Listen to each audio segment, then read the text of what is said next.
Bienvenue sur prof.fr, overblog.fr. Aujourd'hui, dans le cadre de l'activité orale, nous allons étudier le nouveau roman. Commençons par l'étude du contexte. Alors, l'époque remet en question l'ordre politique et moral suite au choc de la Seconde Guerre mondiale et des guerres de décolonisation. Il faut noter aussi cette prospérité économique et le développement de la société de consommation, les 30 glorieuses de 1950 à 1980. Le nouveau roman. Les nouveaux romanciers remettent en question les caractéristiques du roman traditionnel. Le roman n'est plus perçu comme une représentation de la réalité, mais comme une synthèse d'éléments qui se combinent et se répètent. Le nouveau roman marque une rupture avec l'intrigue traditionnelle, à savoir les objectifs réalistes, le narrateur omniscient, la chronologie linéaire et les descriptions. Rupture aussi avec le personnage traditionnel, ce personnage stéréotype, social ou psychologique représentatif de la réalité. Les nouveaux romanciers optent pour un personnage subjectif qui se définit par son discours et le regard qu'il porte sur le monde. Quelques figures du nouveau roman. Marguerite Duras. Après la guerre, l'écriture de Marguerite Duras se caractérisait par un penchant assez classique dans Un barrage contre le Pacifique et Le marin de Gibraltar. Puis son nouveau style qui se manifeste dans Les petits chevaux de Tarquinia et Les chantiers, dont l'écriture elliptique, simplifiée, objective et musicale, la rapproche des essais et des recherches du nouveau roman. Écoutons Marguerite Duras. Quand j'avais 12 ans en Indochine, ma mère, une fois, est revenue du marché, ayant acheté un enfant. Une petite fille de 6 mois qui est morte, qu'elle n'a gardée que quelques jours et qui est morte.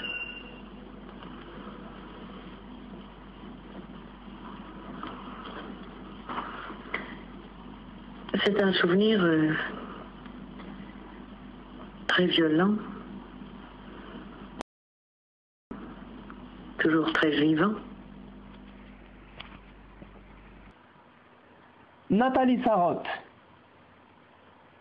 Dans Tropisme, écrit en 1939, son premier recueil de textes, elle étudie les mouvements infimes et fugaces de la conscience, les drames microscopiques qui gouvernent la vie psychologique. Elle conteste dans le recueil d'articles L'ère du soupçon, écrit en 1956, les conventions d'une littérature romanesque fondée sur une histoire et sur des personnages de type balzacien. Écoutons Nathalie Sarraute. J'avais commencé par écrire simplement des textes brefs, dans un certain rythme. C'était en somme comme des sortes de petits poèmes en prose.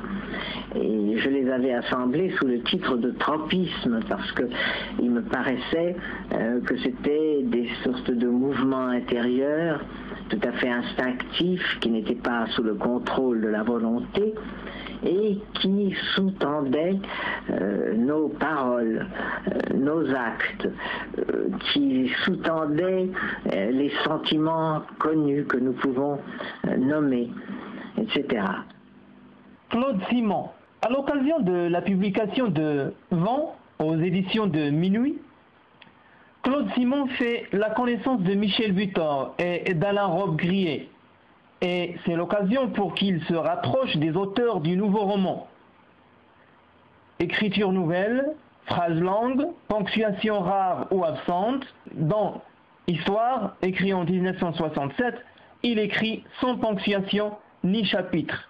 L'on retient de Claude Simon le concept du verset, l'idée entourée du blanc. Alain Robbe-Grillet. Robbe-Grillet expose ses théories Pour un nouveau roman écrit en 1963, et il remet en cause les structures narratives traditionnelles du roman, à savoir l'intrigue linéaire, les personnages et leur psychologie. Il opère ainsi une révolution du regard, une neutralité psychologique face à laquelle le lecteur se trouve déconcerté.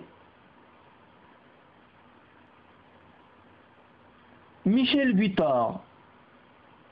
L'œuvre de Butor s'organise autour d'une double structuration du texte, spatiale et temporelle. L'exemple, Passage de Milan, écrit en 1954.